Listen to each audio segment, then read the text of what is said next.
There are more seats on the sides over here, so just kind of move in that direction. So.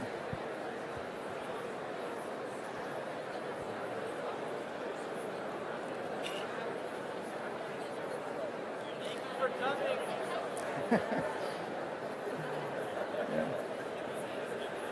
Okay, we're going to get started. I'll stand up just for a minute. Okay.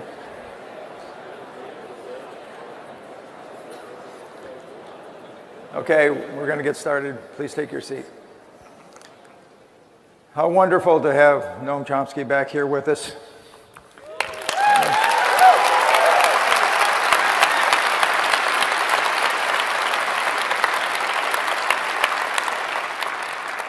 This will be our third interview between the two of us. One of them a long time ago in 1974, focused mostly on anarchism and other current ills in society that were then wide-ranging. Now we're visiting again with another wave of turbulence and problematic issues.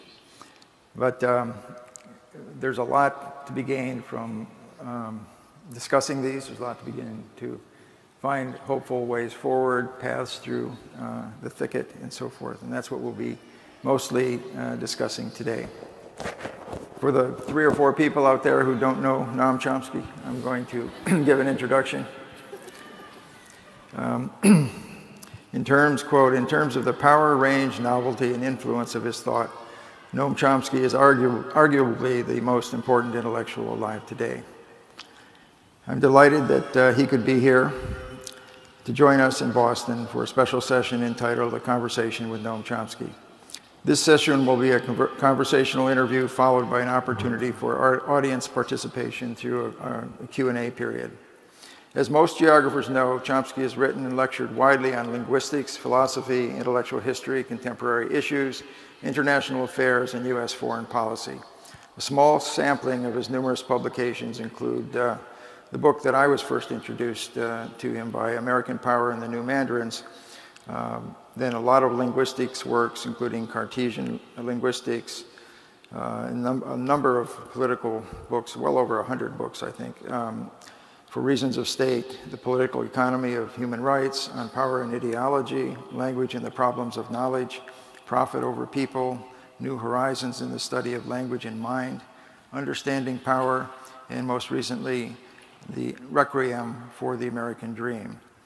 Noam's work on the nature of human language and communication has profoundly transformed the field of linguistics and greatly influenced science and philosophy more broadly.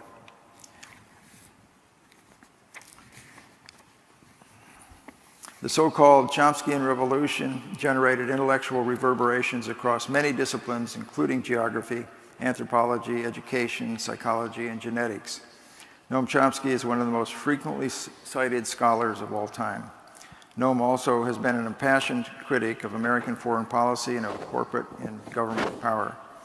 His now classic book on the role of intellectuals in American society, American Power and the New Mandarins, greatly influenced the debate on the Vietnam War and continues to prompt examination of the complicity of intellectuals in implementing policies entrenched in entrenched power to this day. His arguments resonate strongly in the context of the rise of new authoritarian regimes at this time. It's a wonderful honor and great pleasure to welcome Noam Chomsky. Thank you.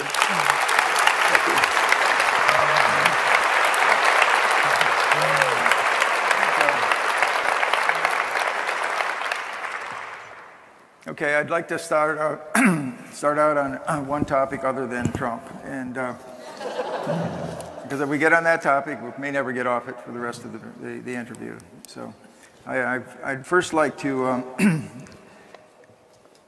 learn from you, Noam, a little bit about what you think about the role of human rights today. Do you see human rights as being able to play a role as sort of a foundational framework for us as we move forward? some form of grounding, or the abuse of those areas been too wide-reaching? I pose this question in the context of one of the major themes of this particular meeting of geographers. We have more than 9,000 geographers assembled here from around the world. And that theme is mainstreaming human rights in geography and the AAG, our association. This has grown out of about 10 years of work that we've been doing with a number of groups from Amnesty International and many human rights organizations to the AAAS, the American Association for the Advancement of Science. One of the outgrowths of that has been a very interesting coalition that's come together called the Coalition for Science and Human Rights. And this has brought together over 40 scientific associations from chemistry to the social sciences. And we at the AG have played a central role in the development of that coalition over the years. So what do you see as potentially promising strategies for advancing human rights, and should we be doing that, or should we focus on something else? Well, there is, of course, a gold standard on human rights, the Universal Declaration, 1948. Theoretically, states adhere to it. In practice, that's far from true. The Universal Declaration, as I'm sure you know, has three components of equal significance. One is civil and political rights, the first one. The second is social and economic rights. The third is community and cultural rights. The stand of the United States is pretty explicit. In principle, the United States supports the first component. We can ask about practice, but at least in principle, it's advocated. There are quite interesting questions about practice, about, say, the history of what's called democracy promotion and so on. Could go into that if you're interested. But at least in principle, it's advocated. The third component, cultural community rights, is simply ignored. There's almost no discussion or comment on it. The second, social and economic rights, is an interesting one and very much on the agenda constantly, especially Article 25, which calls for, declares that the right to health care, decent jobs, reasonable employment, so on and so forth, are all fundamental human rights. The U.S. has a position on that. It was stated pretty blandly by Ronald Reagan's Secretary of State, Jeane Kirkpatrick. She described this component of the Declaration as a letter to Santa Claus that was reiterated and expanded by her followers, Paula Dobriansky, Assistant Secretary for Human Rights, Morris Abram, the U.S. ambassador to the UN Human Rights Commission, in his case commenting on the right to development, which pretty much paraphrased Article 25. The U.S. alone refused to sign it. Abram called it a provocation, a dangerous provocation, an idea that has no basis in law or practice. Dobriansky dismissed the myth that social and economic rights are fundamental human rights. And we see it in practice. They were not alone, incidentally. The Russian ambassador, Vyshinsky, right at the outset, dismissed this as sort of a pious joke. So we're in good company. In practice, you can look at the records of the OECD, the Organization of the Rich Countries, roughly 30 rich countries. They have detailed annual reports on the what they call social justice, the extent to which members of the rich club observe the conditions on social justice enunciated in the Universal Declaration. The U.S. ranks way at the bottom, alongside of Mexico and Turkey, about 29th, I think, or so of the 30-some countries. And we see that in many ways. We're seeing it right now in debates in Washington. We see it in the fact that the United States is practically alone in the developed world in that it does not have some form of national health care except for the general public. But that's not because people don't want it. In fact, there was a poll just a couple of days ago which showed once again that given three options, what's called single payer here, meaning universal health care, the Republican proposal, the Affordable Care Act, the Republican proposal was opposed by a huge majority.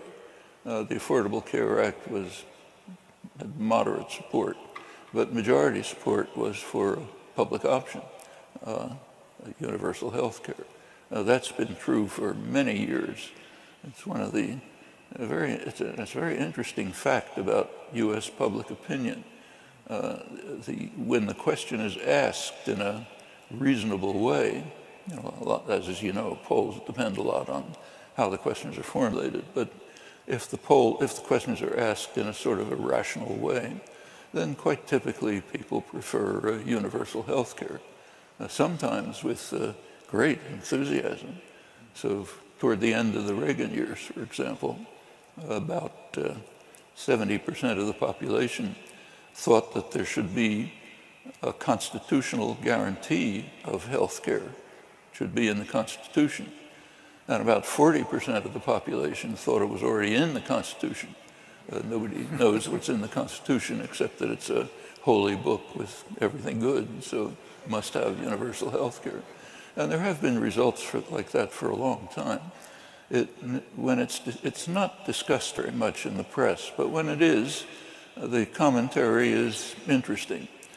So, for example, when Kerry was running for president, the last debate was on social and economic policy. If you look back at the Times commentary, it says that Kerry didn't bring up any notion like public health care, national health care.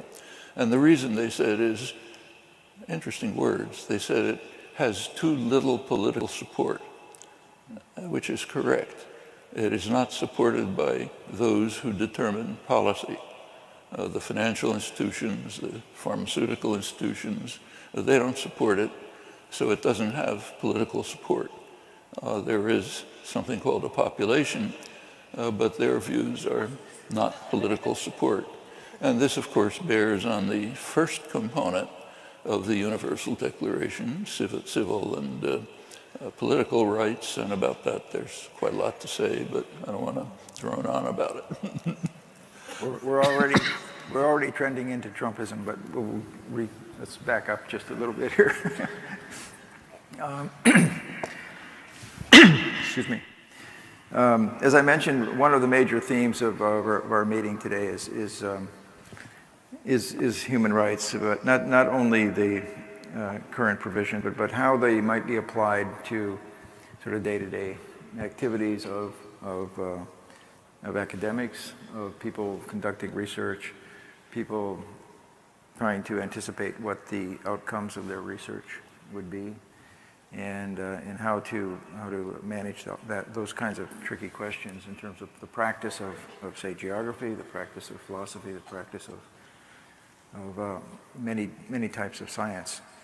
And of course, with lots of new technologies coming up, we run quickly into unintended consequences of technologies. We run quickly into unforeseen consequences, and of course, there's the wide range of intended consequences, or those that should have been foreseen.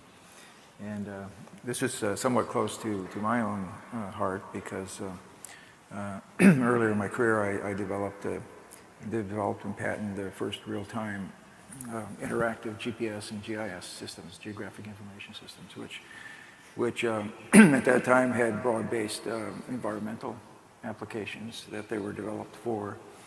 And now we see that you know, they're used now heavily in surveillance. They're used heavily in areas, essentially in modern warfare. In fact, most of our wars are fought now basically as one big, large-scale, real-time, interactive GPS GIS system. And so these questions are bedeviling, and they're also, I think, require us to engage them at various points. Yeah, once the genie's out of the bottle, what do you do?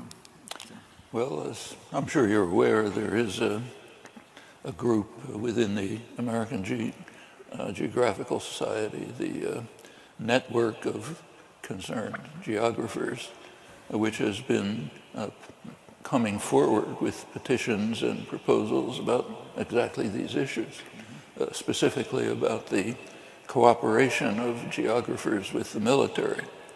GPS is an example. GPS, of course, was developed within the military, then offered to others, used for surveillance, for bombing, for all sorts of things.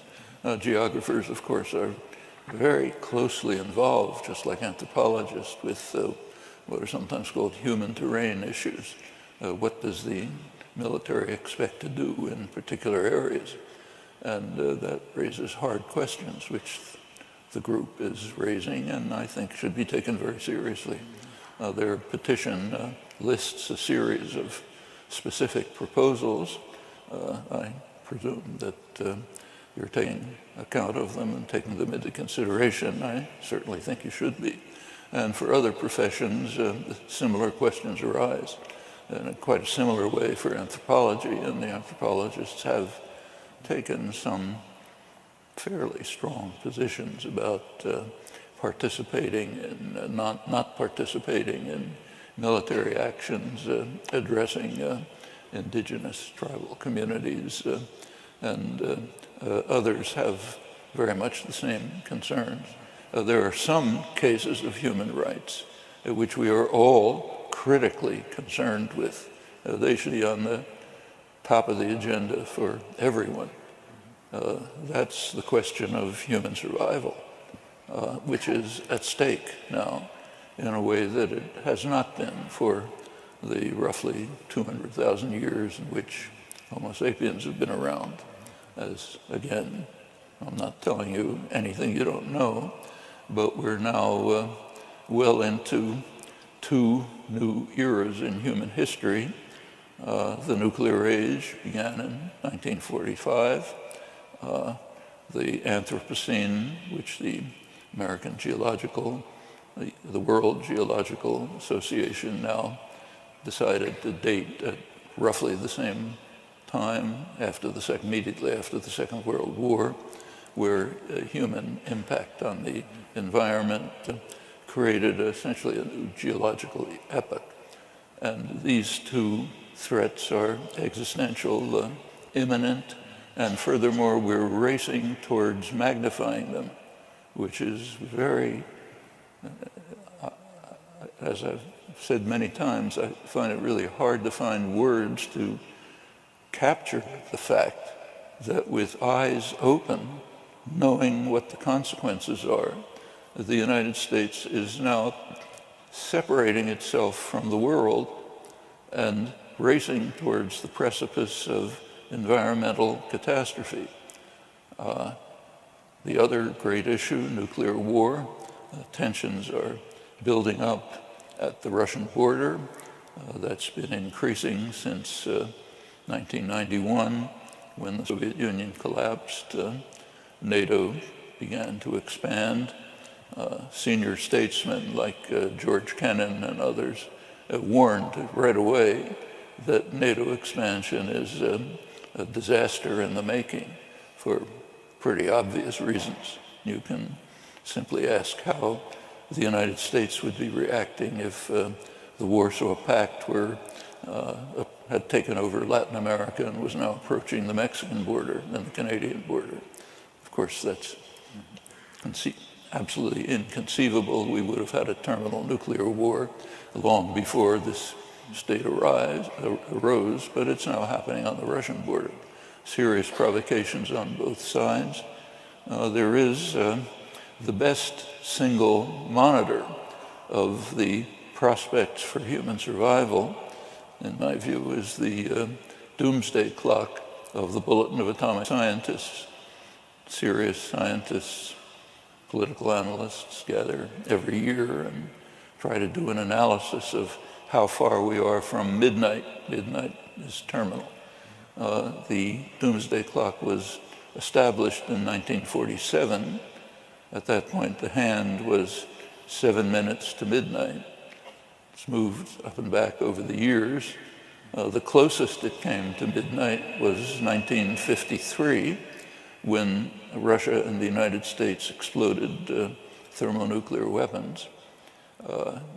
It's then changed.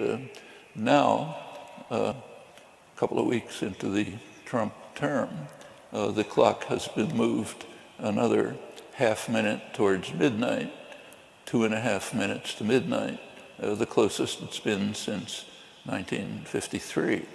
And now, as distinct from then, two major issues are raised by those who set the clock: the constant and growing threat of nuclear war and the ominous threat of environmental catastrophe, both issues of particular concern to geographers, but of great concern to every human being, anyone who cares about whether organized human life will survive on the planet. Thanks. Have some of the issues that we talked about just now related to engagement with the military and so forth, is that an issue that's come up with linguists as well? You know, as you probably aware, a great deal of linguistics, or at least language training, is funded by the DoD. Certainly did. Back in the early 1940s, when I was an undergraduate, a great deal of the linguistic work was being done in the Army language schools. This was during the Second World War. People were being taught languages where U.S. forces might be deployed. Not sure exactly how it worked out. I had a few personal experiences. A good friend of mine was sent to a Hungarian language school, and he was deployed in Korea, naturally, which actually has a kind of a weak connection with Hungarian way back many thousands of years ago. Yeah. But I suspect a lot of it was pretty much like that. Yeah, we've also often been saved by large strategic plans going awry. So. Yeah, but in later years, there are issues which I think are not very well understood. So take where I've been all my academic life, MIT. In the 1950s, when I got there, the Institute was overwhelmingly supported by the Pentagon. That was every part of it, including the libraries, the music department, everything else. Forget the exact figure, but could have been something like 90%. I was working in a lab that was 100% supported by the three armed services. And it also happened to be the lab which was the center of academic anti-war resistance. That's the lab where we started national tax resistance in 1965, helped organize the resistance support group, Resist, which still exists, which came to trial in the Spock trial a couple of years later. All of this was going on in a military lab, 100% supported by the three armed services, and there was of no concern to anyone, because what's not recognized very well is that the Pentagon from the 1950s through the 1970s and to an extent today was the US government industrial policy system. If you wanted to develop the high-tech economy of the future, the way it was done was to frighten the population into thinking the Russians are coming, and then put money into what became finally computers, the internet, lasers, microtechnology, the GPS. In fact, most of the high-tech economy that we know, decades later, literally, it was handed over to private enterprise for marketing and profit. And that continues. So, for example, if in the 1950s, if you walked around MIT or other major research institutions and took a look at the buildings that were around, they would be electronic firms, Raytheon, iTech, others, kind of feeding off the research that's done under taxpayer subsidy in the research institutions. If you walk around the same institutions today, you'll see Pfizer, Novartis, other pharmaceutical companies. What's happened is that the cutting edge of research and development has shifted to an extent from electronics to biology. So now taxpayers are funding unwittingly the high-tech biology-based economy of the future, which will be privatized and handed over to private enterprise for marketing and profit. It's more complicated than that, obviously. Nothing is as simple as a couple of sentences. But this is a large part of the way the American so-called market economy works. And we're not alone on that by any means. We happen to be more advanced. Also goes way back in history. Would we be safe in saying that without military funding, the theory of transformational grammar might not have occurred? Well, if it hadn't been for military funding, you wouldn't have computers, much bigger things than transformational grammar. You wouldn't have computers, the internet, satellites, much of the basis for the modern high-tech economy was funneled through the Pentagon. Kind of like these days people are talking about big infrastructure projects, like the interstate highway system. Those of you who are old enough to remember will recall that the interstate highway system was called the National Defense System. It was built, taxpayers were supposed to fund it because it was essential for our defense. You had to move missiles around and things like that. So the National Defense Highway System. Of course, what it really was a way to undermine efficient transportation, like rail transportation, electric railways, and so on, and shift the energy system to the use of fossil fuels, massive waste of fossil fuels. That's a large part of the Anthropocene that we're suffering from today. The National Defense Highway System was a part of that. There were many other parts, real estate things and so on. In fact, as you may know, there was one literal conspiracy, meaning the courts determined that it was conspiracy and fined the perpetrators. This was in Los Angeles, where in the early 1940s, General Motors, Firestone Rubber, and Exxon, what's now ExxonMobil, was an earlier version of it, got together and decided to dismantle the very efficient electric railway system in Los Angeles and replace it with highways, automobiles, trucks, and so on. Those of you who know Los Angeles know what the outcome is. That was a literal conspiracy. They were brought to court. The court determined that it was an illegal conspiracy and actually sentenced them. They fined them. My recollection is it was about $5,000, enough to pay for the victory dinner, maybe, something like that. But this is the way the economy functions pretty generally. And again, it's not us, it's not just us. It goes back to early history. Many illusions about these things. Yeah. There does seem to be a sort of a cyclical pattern historically with nationalism and now authoritarian regimes, sort of a trend toward more of those. You look at Brexit, Poland, Philippines, and so forth, and perhaps here in the United States. Do you see this as a cyclical event, or do you see this as something that is growing ever closer to the precipice of dictatorship and so forth? Well, there is what's called a rise of populism, nationalism, fear of the foreigner. It's very easy to instigate in the United States. The U.S. has always been a very frightened society, maybe the safest country in the world, but very frightened. It doesn't take much to scare people.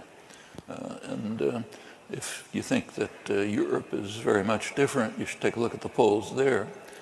Recent polls in Europe showed the majority of the population wants to keep all Muslims out of Europe.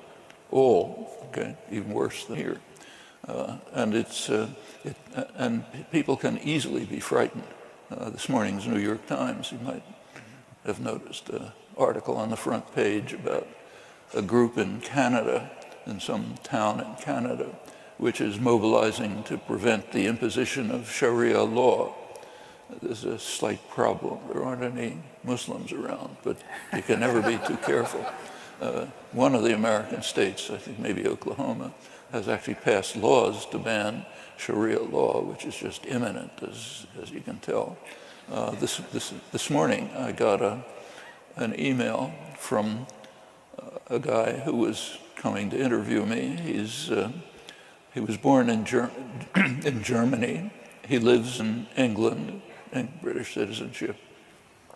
He's a member of the Syrian Writers Organization, bitterly anti-Assad, and he's, go back a generation or two, he's Syrian. He was stopped at Heathrow Airport by Homeland Security and barred from coming to the United States. We can't be too careful. Who knows who'll be coming here to kill us, you know. It's kind of the same mentality as carrying a gun into Starbucks. If you have a cup of coffee, you know, they may be coming for us. There are roots of this in American history, and deep roots. And as I say, England is not much different. But the question we should really be asking, obviously, is why is this showing up everywhere right now? And there's some pretty good reasons for that. It has to do with the actual consequences.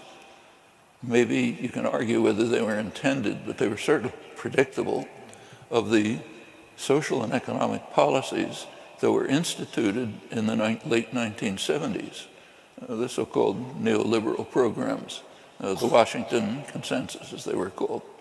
A lot of fakery about it, but large part was let the market handle everything. As I've already indicated, it's very far from that.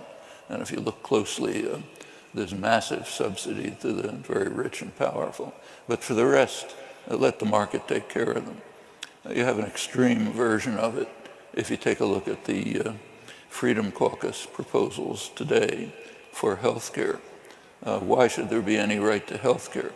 If people don't have enough money to pay, it's their problem. They should have made better investments or found better parents or something like that. It's not the problem of society. That's the radical counterpart, opposite end of the spectrum to the Universal Declaration of Human Rights, and in fact to what most people believe. But that's a strain in American history and elsewhere. The fear of Polish workers in England, let's say, the workers who are coming to do dirty work that English don't want to do. And you get ideas that they're somehow taking over our pure England. There's a background for all of this.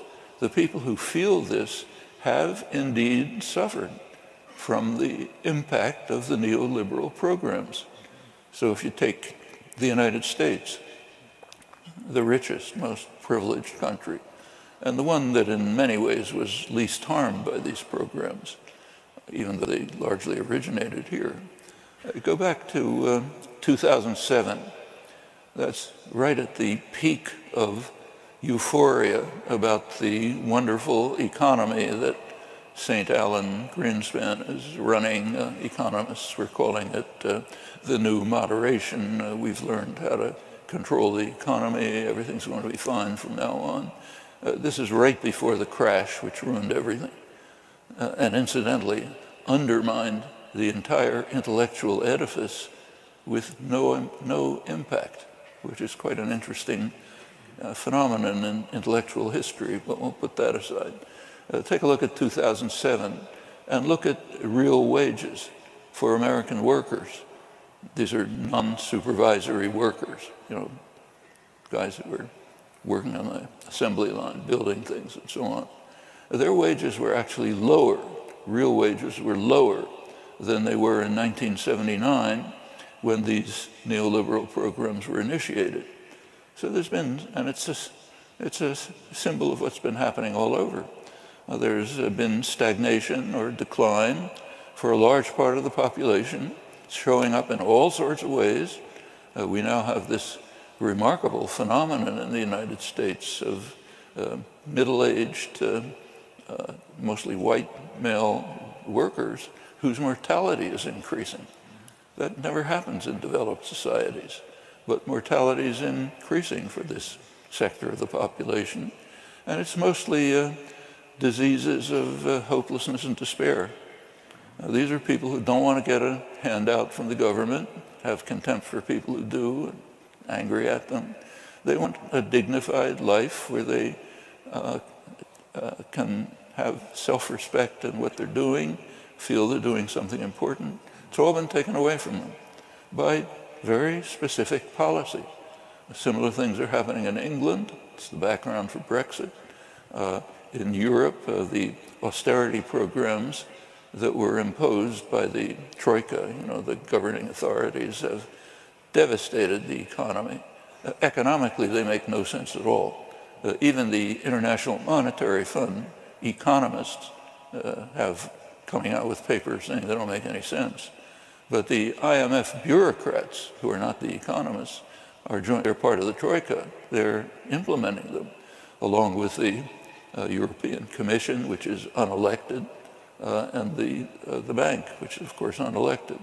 And that goes back to the first part of the Universal Declaration again, along with this attack on fundamental, basic human rights, the rights to a dignified life, which our societies could easily provide with their resources. Along with that, there's been a sharp attack on democracy, and people are aware of it. And you can run through the evidence, which shows it very clearly. One of the reactions is general hatred and contempt for institutions, pretty much across the board. They're not working for us. We hate them. And out of that can come many things. Some of the things that come out of that are very destructive and dangerous. But other things that come out of it are extremely hopeful. We should pay close attention to what happened in the last elections here.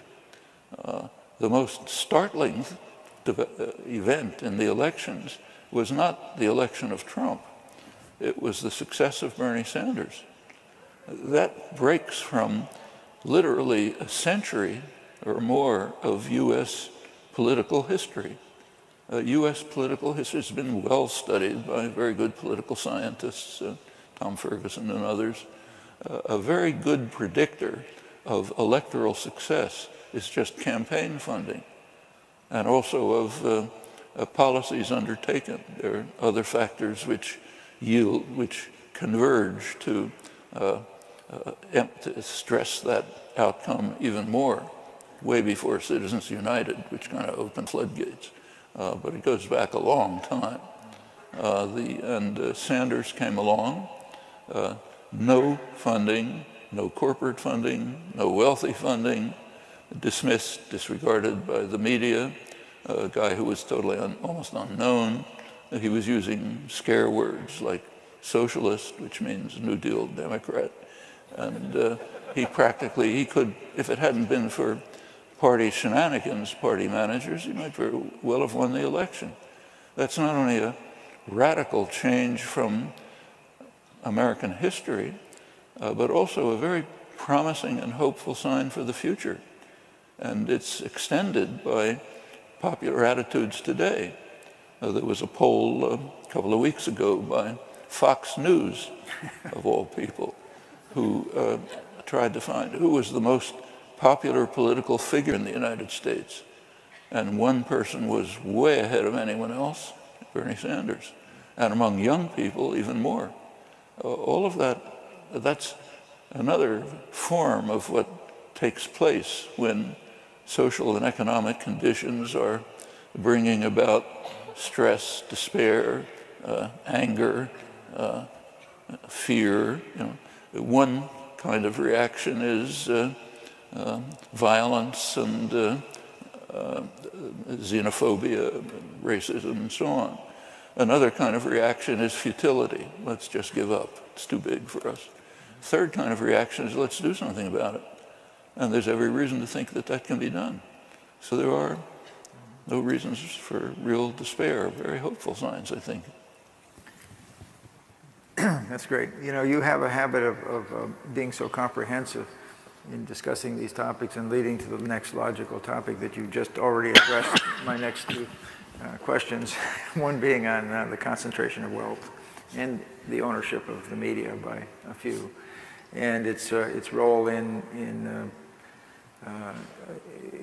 the role of money more broadly in elections. And you've just pointed out one way around that, but it's a very difficult course still when you've got the media controlled by corporations, and most of those corporations have the same interests as other corporations.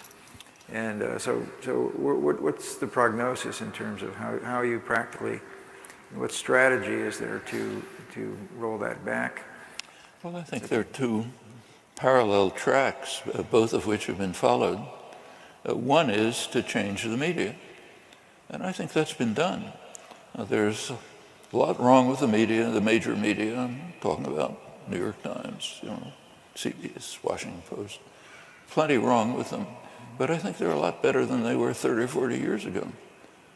Part of the reason is that the society has just become more civilized. The impact of the activism of the 1960s and later years has simply been to educate people, to change their attitudes on all sorts of things. So, for example, take say, the two kind of core basic crimes of American history, two horrible crimes, near extermination of the indigenous population and slavery, indescribable crimes. But back in the 1960s, they weren't particularly regarded as crimes. So if you look at the leading anthropologists, the best scholars in the 1960s, what they were saying about indigenous population in the United States, not just the United States, the whole continent, was maybe 1 million people, hunter-gatherers, straggling around. They didn't possess the land, so it didn't mean anything to take away from them. That's no longer true, either of scholarship or even what kids read in school. It's a long way to go, but the history has been very significantly, the false history has been very significantly overcome. It's now possible for not just scholars, but high school students to learn a good deal of what really happened. And there is a reaction. So, for example, the state of Arkansas, a couple of months ago, the legislature initiated a legislation, I don't know what happened to it, to ban Howard Zinn's books from the schools. You didn't have to do that 30 years ago because they couldn't have possibly entered into the schools. That's a sign of progress, significant progress. Pretty much the same is true of slavery. The real nature of American slavery is just being exposed in recent years by serious scholarship. I mean, it's not that a lot of things weren't known, you know, they were, but they were kind of hidden in arcane places. Now it's becoming public knowledge on the basis of very serious work, which is bringing out entirely new information. These are big changes. Well, that affects the media too. The people in the media grew out of this culture. They're more civilized than they were in the 1960s and 50s. And the other path is just creation of alternative media, which is far easier now than it was then, far easier, and can be done very effectively. Things like, say, Amy Goodman's Democracy Now! Are a real means for many people to get a view of the world that they wouldn't have gotten before, and many other things like that. Glenn Greenwald's Intercept, many others that you all know about. So there's plenty of things that can be done. It's just a matter of grasping the nettle, doing the things that you have opportunities for.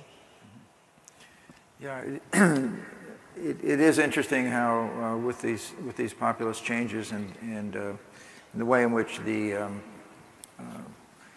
candidates have continued to stoke really historical roots of racism and anti-Semitism, and the substantial rise in both of those areas, in Europe as well as here in the United States.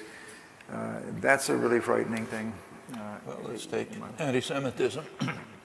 I mean, I'm in my late 80s, so I can remember the 1930s, and it was pretty scary. Not just what was happening in Europe, which was terrifying, but what was in ordinary life here.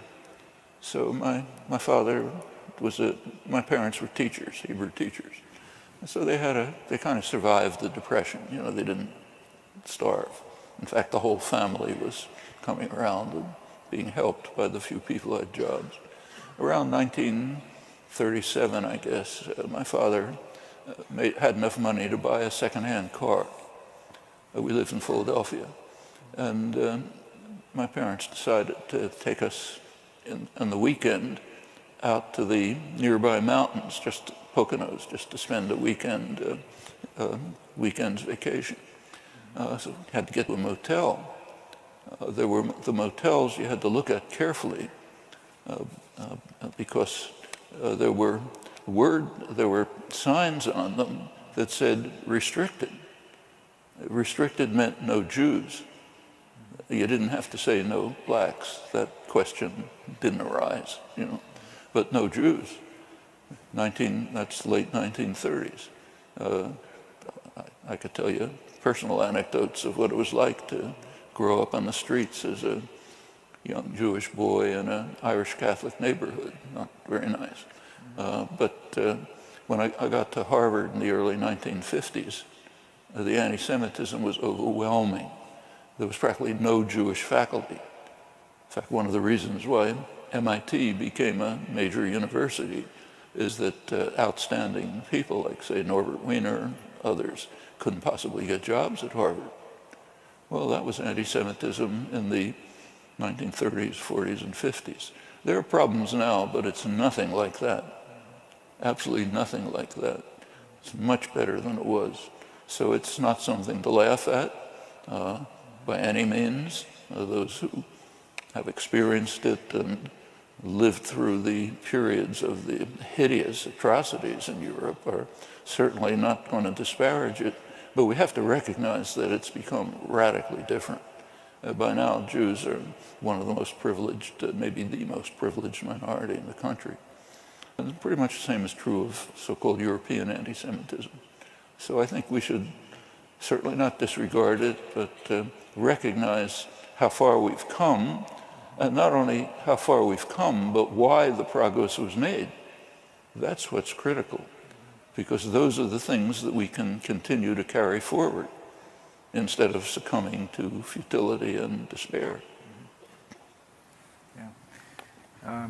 Building on that discussion, I'd like to talk about what is a sort of another rising area of resistance, at least perceived resistance in some ways, and that's the rise in boycotts of various different areas. And you were quoted in the Chronicle of Higher Education recently, noting that you had come out against the BDS, the boycott, divestiture, and sanctions, arguing that failed initiatives, which is how you characterize much of the BDS movement, harmed the victims doubly by, quote, shifting attention away from their plight into other issues such as anti-Semitism and academic freedom, and by wasting current opportunities to do something meaningful. You want to elaborate on that, or give us your thoughts on how you arrived at that position? Well, in mentioning boycotts, we shouldn't overlook the fact that, again, as you all know, there is a boycott movement right here of distinguished geographers who have called for a boycott of the American Geographical Association in protest against the kind of regulations and procedures that the Trump administration is instituting. The case of this Syrian, actually British writer of Syrian origin, who I mentioned before, is an indication of what's happening. That's an issue to certainly be thought about. How should professional societies react to this kind of thing? So, for example, should professional society meetings take place in the United States? It's a serious question. Should they take place in a country where people from designated countries designated by the authorities are not allowed to come freely? The Latin American Studies Association years ago began to have conferences elsewhere because of the restrictions against Cuban scholars. I think those are all things to be thought about. Now, the BDS movement is a different matter. First of all, we have to make a distinction between the tactics, BDS tactics, and the BDS movement. They happen to be quite different things.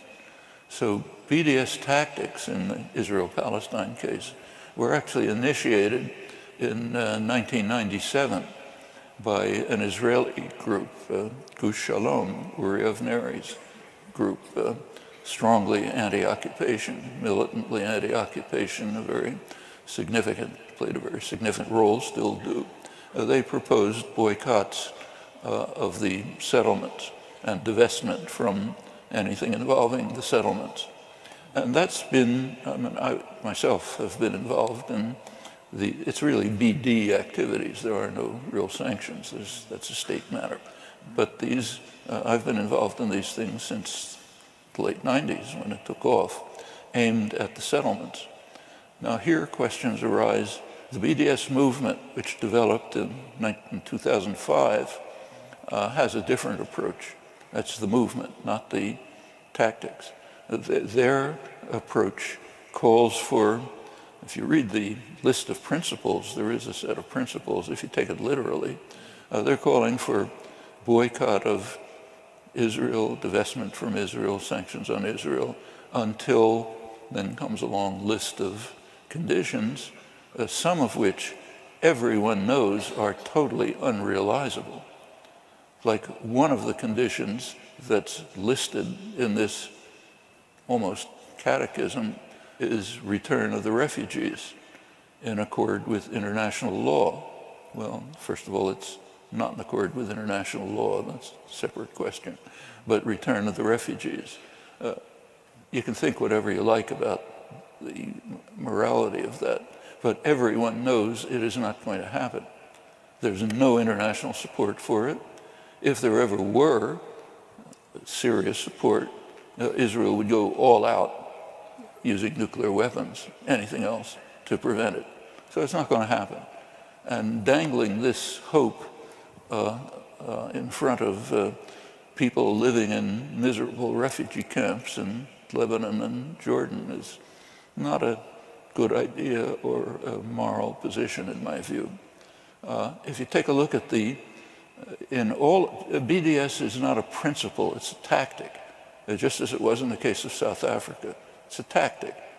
Tactics have to be designed so that they're going to have favorable effects for the victims. The tactics aren't designed so that the person who undertakes them can feel good. That's not a way to design tactics, at least if you have ethical imperatives. You ask yourself, what's the impact on the victims?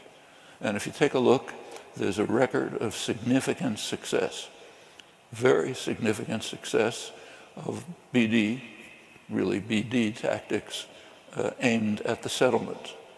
Say the Presbyterian Church, for example, big organization, has taken a very strong stand on divestment and boycott of anything having anything to do with the settlements, and crucially, they aim also at U.S. institutions, U.S. multinationals that are involved in the occupied territories.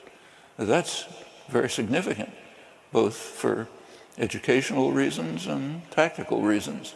And that's been a big success. And there are other successes like that. And I think those are very good, sensible tactics. The European Union has taken some steps in that direction.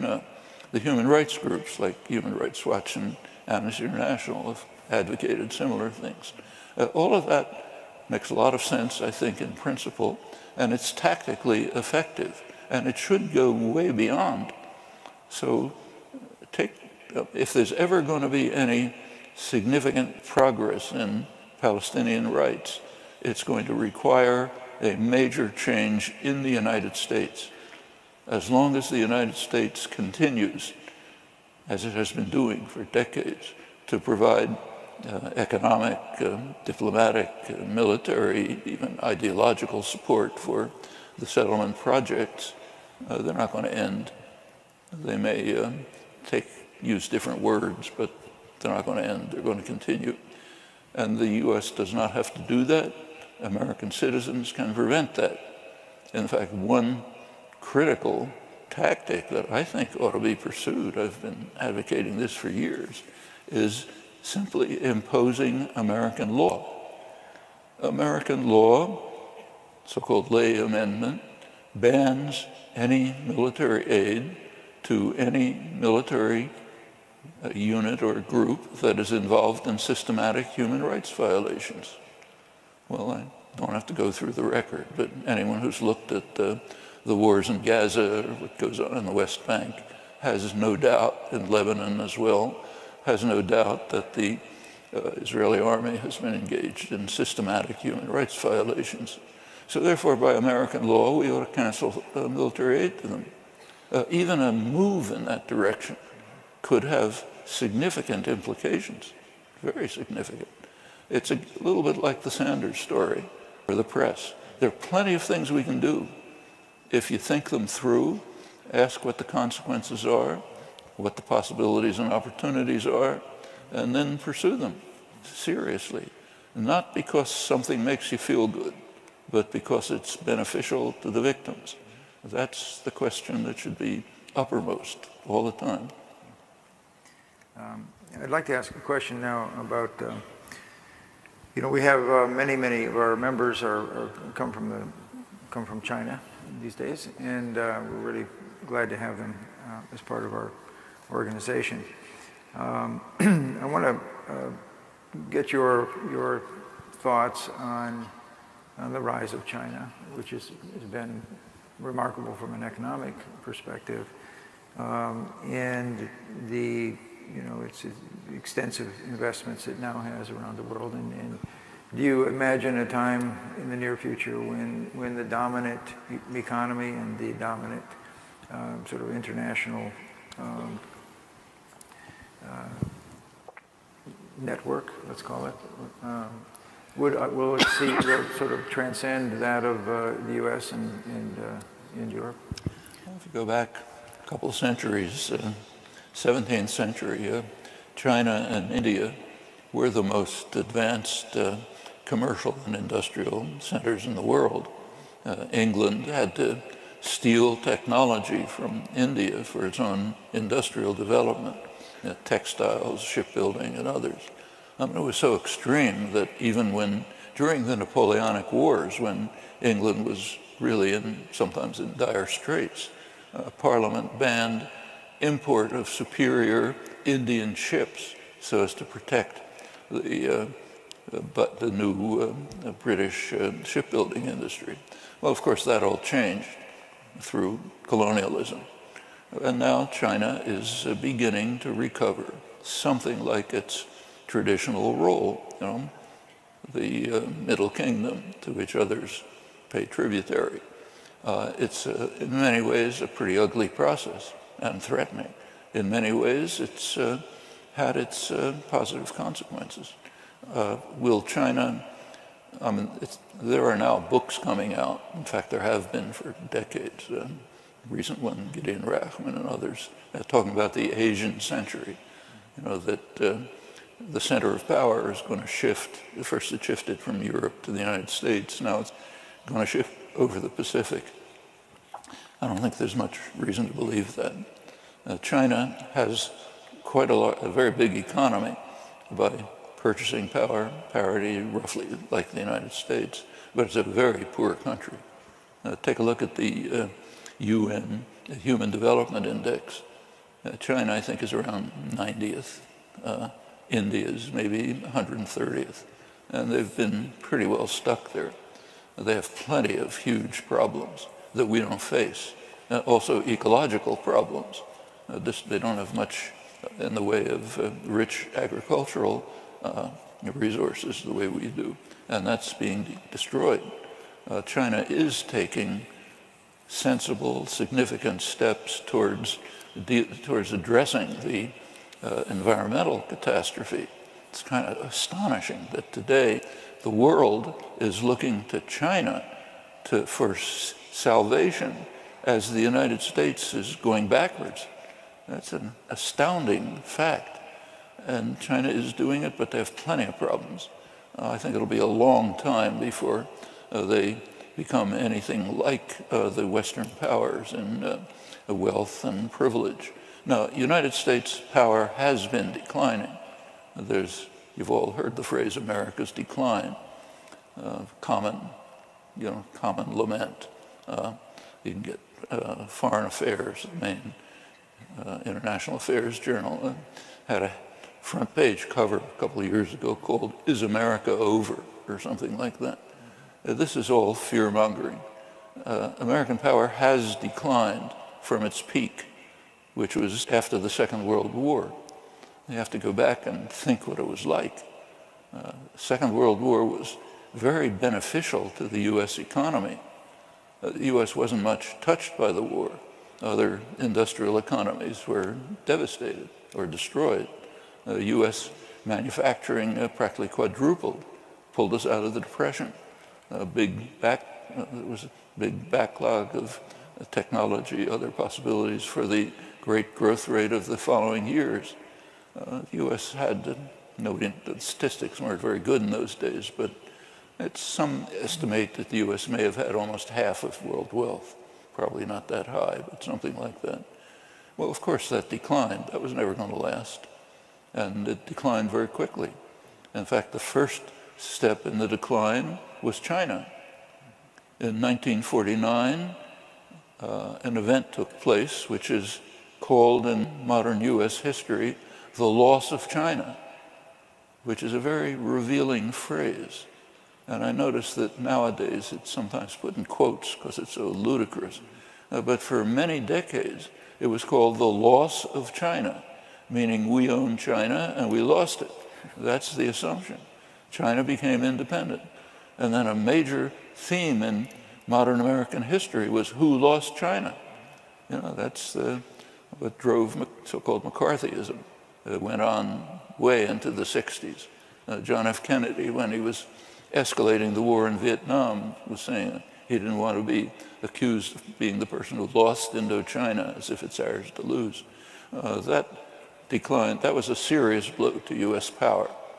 But the U.S. still remained by far the most powerful country in the world. If you look at U.S. by the 1970s, the international economy was becoming what's often called tripolar, three major centers. North America, based in the United States, Europe, based mainly in Germany, and East Asia, which at that time was based mainly in Japan. Now it's Japan, the Asian tigers and a rising China. And that was, Northeast Asia was already the most dynamic industrial area. But a lot of it is derivative. So if you China is a huge assembly plant. If you take, say, your iPad, it's the company who designs it is Apple, biggest corporation in the world. They farm out production to Foxconn and other subsidiaries, big Taiwanese companies. They hire cheap labor in China where it's assembled. If you take a look at the profit that comes back from the iPhones, China gets very little. Foxconn gets more. Apple gets most of it. That's why they're the richest corporation in the world. Then they make sure they don't pay taxes by setting up their offices in Ireland and so on. China is developing undoubtedly, and it's a significant fact. Most of the decline in global poverty over the last generation has been China, which is not insignificant, but they have plenty of problems. And there's another issue which is barely discussed and is crucially important. It's been brought up particularly by a young political economist named Sean Starrs, who's done very interesting work in which he investigates who owns the world's economy. He points out that we have moved from a period where national economies were the major entities in world global economy. They never were totally, of course, and we haven't totally moved away from it. But there's been a drift towards an international economy where multinational corporations play an independent role. They're based in states. They rely on states. Taxpayers have to support them and so on. So they are based in national states, but they have global reach. They set up these complicated supply chains. That's how you get the iPhone story, for example. So he asked a simple question. How much of the global economy is owned by US corporations? Turns out to be about 50%. That's probably higher than the share of the global economy that was owned by the United States at the peak of its power. In virtually every sector, manufacturing, retail, finance, US corporations are either first or second. The Chinese corporations are way behind, And that's a different measure, which isn't being used very much, but you should keep in mind when you think about what the economy, how the global system's developing. There's another dimension, military, and that's critical. And in that, the United States is way ahead of anyone else. US military spending is almost as high as most of the rest of the world combined. And now one of Trump's programs is to build up what he calls our debilitated military, which already overwhelms any conceivable combination of powers. And technologically, it's way more advanced in every possible way, space, everything else, cyber war, pick it. And of course, the US is the only country that has hundreds of military bases all over the world. Other countries may have one or two or something. We have maybe 800, if you count the lily pads, many more. And military operations going on all over the world constantly. Now that dimension, the US is absolutely supreme. It's not something we should be proud of, and it's not something healthy for the society, but it's a fact. So I don't see, to get back to the question, much chance of an Asian century in the sense in which people are lamenting. Not that it might not be a bad idea, incidentally. Great, thanks. I'd like to, one of the things that's remarkable to me over the series of interviews we've done over the years, going way back, is your consistency. I keep trying to trip you up on a question that I'd asked earlier and see if you'd changed much, and then not so much, And, that's not a good characteristic either. It's called stubbornness. Yeah, we'll get to that.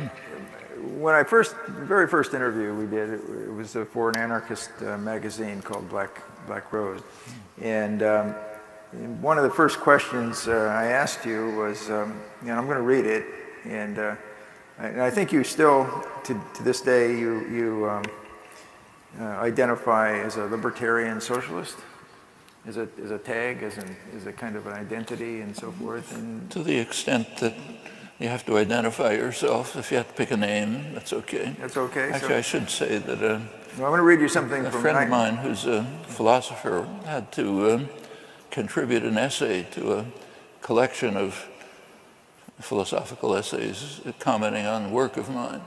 And he opened his essay by saying that he had a problem because the only ism I seem to believe in is truism, which is not too wrong. There you go. Yeah. In any case, this article, the first question was about anarchism and its role, its potential relevance, if any, to our current world. And you answered that with some interesting ideas about how it might be relevant to an advanced technological society. And I'll just read the question quickly and summarize your answer. 1974. In your essay on Notes on Anarchism, you were pretty sympathetic to anarchism. And then we talked about how there are some roots in geography with Kropotkin, Reclus, and so forth being anarchists and geographers. You talk about reintegrating anarchism into the 20th century. Do you see anarchism as being relevant to social problems in the advanced capitalist countries? Your answer was, as you know, anarchism covers a broad spectrum. That particular strain of, this was Daniel Guerin at the time, isolated and studied, I think is a valuable one. It's one that converges pretty much with libertarian Marxism, I think. Marxism also covers a pretty broad spectrum, and there's a point at which some varieties of anarchism and some varieties of Marxism come together. This is a topic that we might raise with David Harvey in his talk tomorrow. You're welcome to come. Okay. And so they come together. And out of that complex of ideas, anarcho-syndicalist ideas and libertarian socialist ideas, it seems to me that there's a very applicable, in fact, I think those are exactly the appropriate ideas for an advanced technological society. It seems to me that anarchism, in that sense, suggests certain principles of organization that are extremely realistic, sort of a natural evolution with a high enough level of technology and communication and elimination of onerous but necessary labor. Under those conditions, it seems to me entirely possible and in fact essential to move toward these social forms so very much appropriate to an advanced industrial society. Do you hold those views still? Yeah, I still think, in fact, I think there's interesting steps in that direction. Yeah, I do. So for example, take this huge problem of deindustrializing America, and just take a look at some of the things that have happened. So for example, in 1977, I think it was, U.S. Steel decided to close down their plants in Youngstown, Ohio, major steel city built by working class unions, labor in the steel and other manufacturing industries. The union offered to buy the plant and to hand it over to the workforce. The company didn't like that, probably for class reasons. There's case after case where multinational, major corporations, which are often run by financiers, banks and so on, don't prefer not to make profit if it will undermine class struggle. So the idea that workers could take over and run a plant successfully is not an idea that they want to foster. And for that, they're willing to take a cut in profits, or so it looked. It hadn't been studied carefully. Anyway, it went to court. The corporation won. Stoughton Lind, who was the lawyer for the advocate for the union, continues to live there and fight for it. But they didn't give up after that. They turned to something else, establishing small worker-owned enterprises in the old Rust Belt, the northern Ohio area around Cleveland, integrated into the kind of economy that's developing there, kind of a service economy. And some of this is working very well. Goral Perovitz has written very effectively about it, both the theory and the practice. And these are things that certainly can be done, and they could be done on a very large scale.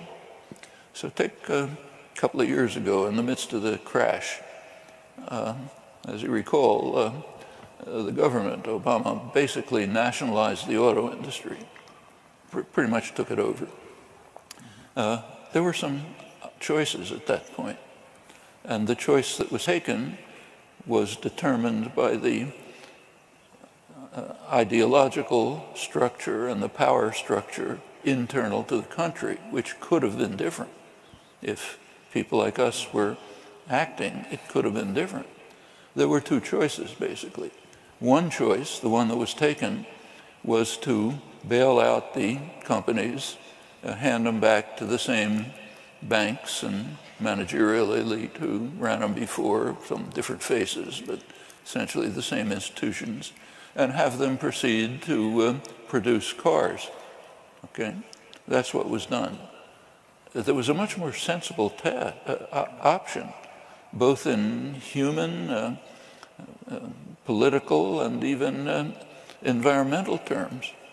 Hand the auto industry over to its workforce and the community, have them run it, and have them produce what the country needs, which is not more cars to make traffic jams, but decent mass transportation, which would make a much better life and a much healthier life and a much significant contribution to reducing the threats that we face. Well, that was never considered. But if it wasn't considered, it's the fault of people like us. We're the kind of people who should be acting to make it be considered. And these things happen all the time, on a small scale, on major scale, and this is all moves towards developing what Bakunin, great anarchist thinker, once called building the facts of the future within the present society. Cooperatives, worker-owned enterprises, other kinds of developments like that can begin to build a better future within this society. The same is true of the problem of the massive problem of climate destruction. The federal government right now happens to be a wrecking ball. They want to destroy everything as fast as possible, okay, in the interest of short-term profit. That's transparent. But that doesn't mean it has to stop. States can do things, localities can do things, small groups can do things, individuals can, and they can make a huge difference, a very big difference. In fact, maybe enough of a difference to prevent the wrecking ball from destroying all of us. Yeah. But it has to be done. Even simple things like go ahead.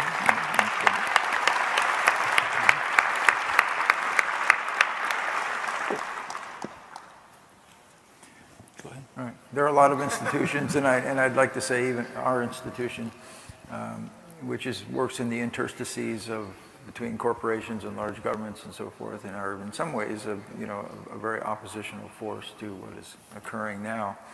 And I think that if you look at the DIY, do-it-yourself economies that are developing in Baltimore and Brooklyn and in Detroit.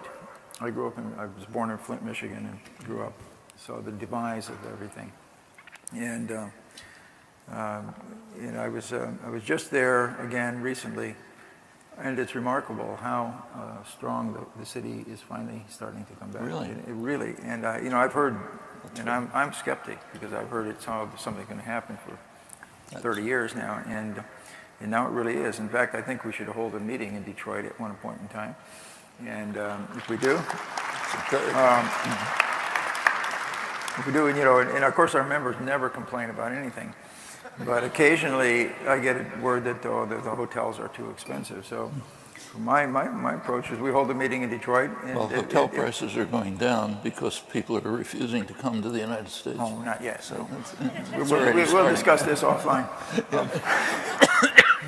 But I thought, well, one way we could save money, we could just buy everybody a house for $100, and they would have that for the meeting and done. But now, unfortunately for us, and fortunately for the city, there's been a massive movement into downtown Detroit from people, from all of the other DIY, Brooklyn, Baltimore, Berlin, moving into the city, as well as people from the surrounding areas. And the vacancy rate is about 1%.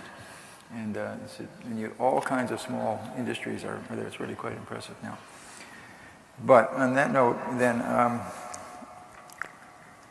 I want to, Noam, I got a bone to pick with you. Pardon? I've got a bone to pick with you. Okay. It's been bothering me for a long time. And that is that for my whole life, wherever I go, people come up to me, they walk up to me, I'm in a cafe, I'm minding my own business, not bothering anybody. And they say, are you Noam Chomsky? I get it all the time, are you Noam Chomsky? No. I said, no, I'm not. But it keeps coming. Are you Noam Chomsky? And I said, well, it's going to get worse. First, I said, first, I said, no, I'm his son. That didn't work out. And then I tried other approaches, and finally, I sort of began to reconcile myself to it when about, maybe 15 years ago, your hair turned white. My hair was still brown. And I want you to know my hair is still brown. I dyed it white, so I look like you again. But what happened is people started coming to me, and they would say, are you Woody Allen? Are you Woody Allen? I said, no, I'm not Woody Allen. I'm Noam Chomsky. Well, my wife, Valeria, who's over there, who knows Woody Allen and has in fact worked with him, and she has an idea in mind to try to convince him to have a film in which he plays me, or maybe I play him, I'm not sure. Well, my next sentence was going to be a request that, I could perhaps, I work a lot of hours at the AG, nobody knows that, around the clock, weekends and everything else. And so I was thinking maybe I could go away for a couple months, You could come in my place, and people might not even know that I'm gone, But anyway. But I also want to ask you another personal question, if you don't mind, before we wrap up. You've worked so hard for so many years. You've done so many wonderful things, and been in the forefront of necessary battles. And I just wonder if you've ever just thought about, maybe going to the south of France for a while, retire, and maybe go to some kind of South Sea island, maybe take up the arts or a musical instrument, or who knows what. Maybe we'll pursue a whole new career path. And the reason I ask that, there are some rumors coming around that you are considering other possible forms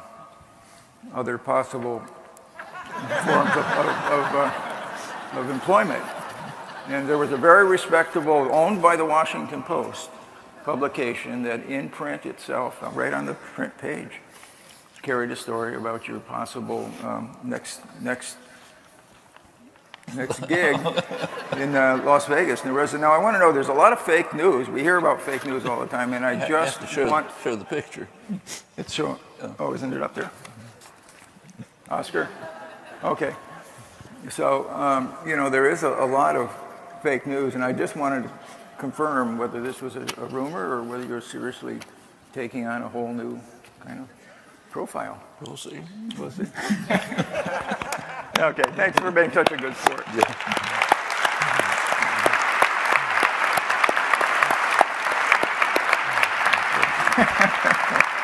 Did you see this before? No, oh, it's an onion. It's a whole story.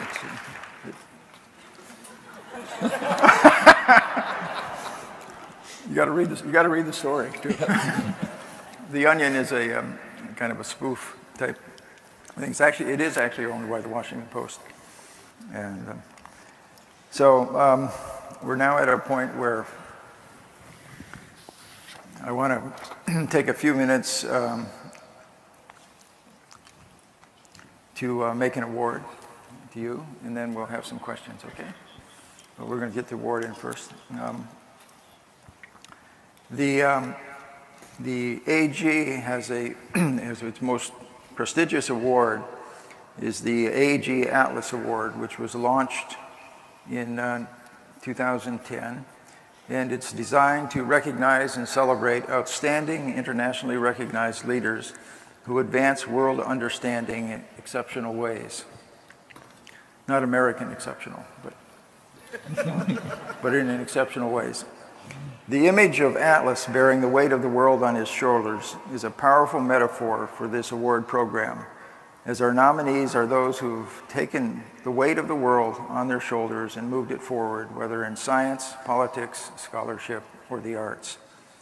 Earlier recipients of the award included primatologist Jane Goodall, international human rights and political leader Mary Robinson, and civil rights icon Julian Bond. So you're in good company. Noam Chomsky has been selected as this year's recipient of the AG Atlas Award. As you know, he's one of the world's leading public intellectuals. He has written and lectured widely on linguistics, philosophy, science, and everything. Chomsky's wide-ranging intellect and impassioned work has long inspired geographers, and his highly regarded contributions on contemporary topics concerning globalization and the intersections between geography, economics, and politics are of great interest to AG members. For these reasons and many, many more, we're proud and pleased to recognize Professor Noam Chomsky with the 2017 AAG Atlas Award. Okay. Thank you very much. I'll bring it up. Okay. So, okay. Can you take this? So this comes off. There's a world on his shoulders. And so we got to put this up here. First we put the world on his shoulders. Get a picture of this. And this is the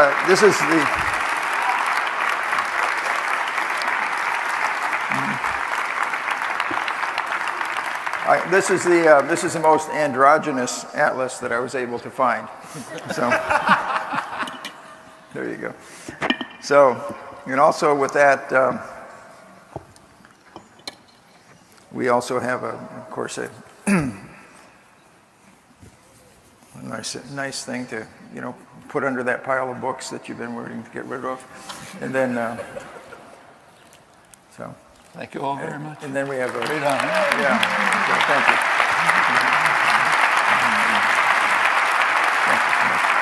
See if I can help keep it up a little We'll need it. We'll have them pack it up for you. We'll put this up here while you're taking questions. They need to know that this is Atlas. So now we'd like to take a few questions. And this is a check on them. Oh, thank you. Okay, do we have the people at the microphones set up and ready to go? Where should people go? Okay, it's hard for me to see with these lights here. So since I can't see, just have people line up and we'll start on either aisle. Okay, let's start over here, please. Hi, Noam. Danny Bednar, Department of Geography, Western University. I can't decide if I want to ask you about the geopolitics of outer space, which is my subfield, and I don't know if it's something you've thought about too much. You did mention space technologies in your discussion of U.S. Army supremacy. I want to ask if you have thought about the expansion of neoliberalism and hegemony into that next step and using that space, not in the literal sense, as a means of control and dominance. And also what you think in this kind of new promotion of Martian colonialization. I know it's sometimes something that gets a laugh, but within it are interesting narratives of colonialism, an extension of the existing modes of power, And I wanted to ask you if you've ever thought of those types of things and what your thoughts are. Well, if you take a look at the military planning, the quadrennial reviews, they regard control of space as a critical element in running the world. They want, the ways of directing weapons that can hit a narrowly identified target within minutes from controls in outer space, massive surveillance, all sorts of other ideas, and no doubt that's all being developed. In fact, you can read about it even in the public documents.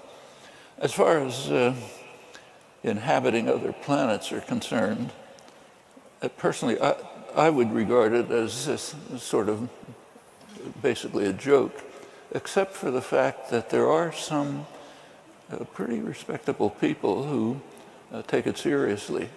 So Stephen Hawking, for example, is one of the great contemporary scientists, has argued, I presume seriously, that since humans are heading for extinction by their own decisions, the only way the species can survive is by finding some other planet.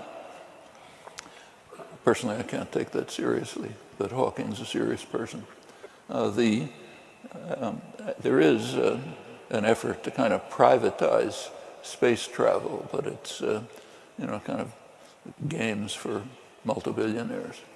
Okay, we'll take a question over here now. Dr. Chomsky, in 1967, you published The Responsibility of Intellectuals. And a lot of us are grappling with issues of how to be more engaged scholars, especially during this time with such alarming circumstances. And that's out there for people to read in print, but I wonder if you have any updates to that you'd like to add for the 21st century, and if you could just comment in general about the responsibility of intellectuals. Well, actually, the Boston Review of Books, which is the Boston counterpart to the New York Review of Books, a couple of years ago asked me to write an update, which they in fact published. And it is the first chapter in a recent book called Who Rules the World? So it kind of looks at the problems from a fairly recent point of view. I think this must have been 2007. If I were to write it today, again, you can find different circumstances all the time, but I think the basic issues remain about the same. People who are called intellectuals are called that because they have a certain degree of privilege. Like maybe the janitor who cleans the floor of somebody's office understands world affairs and human affairs much better than the Nobel Prize scientist who sits behind the desk. But he's not called an intellectual. So intellectuals are people who have a sufficient degree of privilege and justified or not authority so that they have opportunities to articulate views, opinions, reach people with commentary and discussion of the world scene, and also become involved directly in activism in ways which can help inspire others. Those are consequences of privilege. And privilege confers responsibility. Straightforwardly, it means you can do more things than people without privilege can. And I think that's the essential message. Then comes the question, how this responsibility is used, how's the privilege used? Well, if you look through history, it's not very pretty. Overwhelmingly, all the way back to the earliest historical records, critical, open-minded intellectuals have suffered in one way or another. How depends on the nature of the society. Okay. But they have also made many achievements. I'd like to ask the first woman in this line to step forward. We got a whole bunch of men got up there first.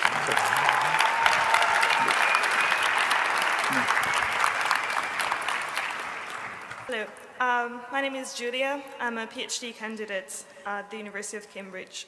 And I wonder if we may say that we are going through an epoch of extremes right now.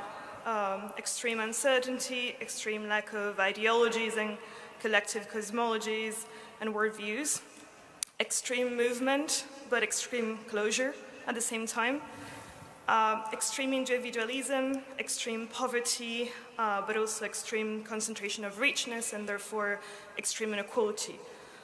Extreme territorial and natural exploitation, extreme threats to human life, as you mentioned, in a plethora of ways.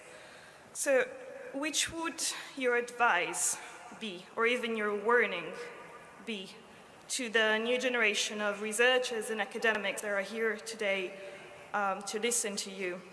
How can we work better, and how can we be better in view of the clock getting closer to midnight? Does, for instance, these extreme epoch require, in your opinion, more radical positions? And what would it mean to be radical in this sense, if this is any meaningful? Thank you. Did you hear that? Yeah, I heard. I mean, I'm often asked for advice, often by young people, and I really don't know what to say. I mean, the kind of people who, like us, say, have every opportunity available to us. We enjoy a legacy of privilege and freedom that was handed down to us by struggles of people under much harsher conditions. I mean, some of the things that are happening today are indeed extreme. It's the first time in human history that we're facing a real prospect of extinction. That's new. On the other hand, the 1930s were in many ways a much more terrifying period. Repression in the United States in the past has been far worse than it is today. People talk about repression, the right to do it, but there's nothing like Wilson's Red Scare or the COINTELPRO operations that went through the Kennedy, Johnson, Nixon administration. And the rise of fascism in Europe was really a terrifying matter, even before the Holocaust. And we saw that. So there's all kind of horrible things that have been the case in the past. We have plenty of problems now. We have lots of opportunities. And we have to try to achieve what we can. So, for example, take, say, climate change. I think a pretty good argument can be made that the fundamental principles of capitalist society and market societies are simply inconsistent with human survival. So in that respect, there's a need to make radical changes. But you can't just say, look, let's make radical changes. I mean, radical changes in the structure of society can come about when the large mass of the population is convinced that what exists is not going to be responsive to their just needs and demands. So therefore, we'll change what exists. And activists, call them intellectuals or whatever you like, can try to help this process go forward, but they can't create it out of nothing. So maybe we need radical ideas. Okay, let's prepare the ground for them. That's about all we can do. I think we've got time for maybe two more questions. One over here. Hi, Noam. My name is Ian. I'm from the University of Winnipeg, where you've had a big influence, you know, the Propagandhi political punk band and the Mondragon movement. And I'm Canadian, and I haven't heard you talk about Trump. So I want to hear your thoughts on Trump. But I want to hear your thoughts about, you know, you've worked in universal grammar. And I'm curious what you think of the possibility of humanity's universal ability to cooperate, the universal ability to have compassion, and can we deal with what's going on in America and its impact on the world? Well, we better hope that we can, or else the world's in real trouble.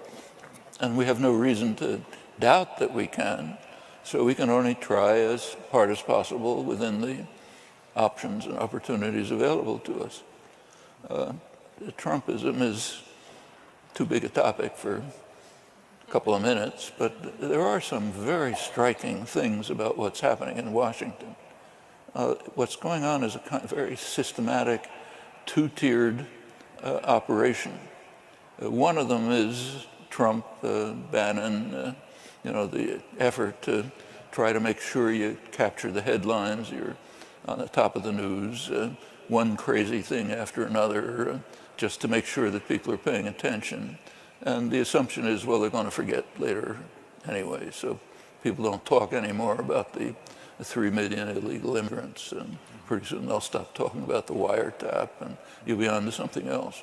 I mean, while everything is focusing on that, the Paul Ryan Republicans, who are in my view, the most dangerous and savage group in the country, are busy implementing programs that they have been talking about quietly for years, very savage programs which have very simple principles. One, make sure you offer to the rich and powerful gifts beyond the dreams of avarice, and kick everybody else in the face. And it's going on step by step, right behind the bluster. And you take a look at the cabinet. The cabinet was designed that way. Every cabinet official was chosen to destroy anything of human significance in that part of the government. And it's so systematic that it can't be unplanned. I doubt that Trump planned it. My impression is that his only ideology is me, But whoever's working on it is doing a pretty effective job, and the Democrats are cooperating in a very striking way. Take a look at the focus in Congress. It's on the few decent things that Trump has been doing.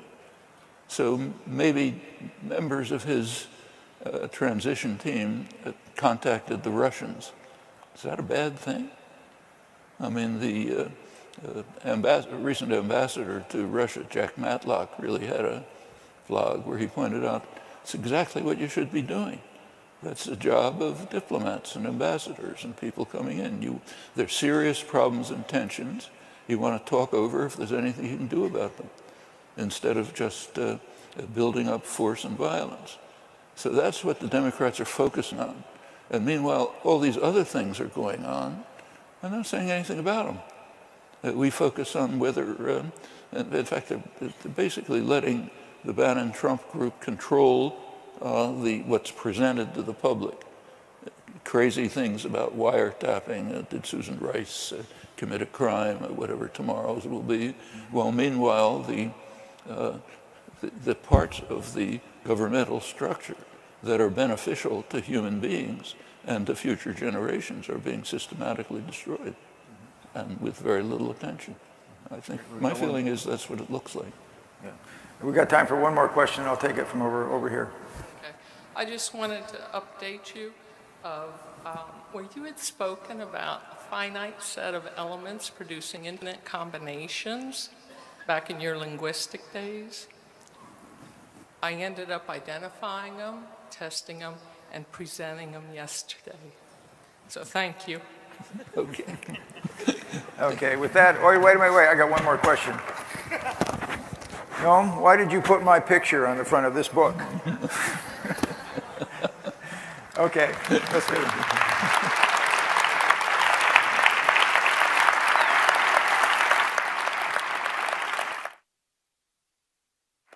Thank you all for coming.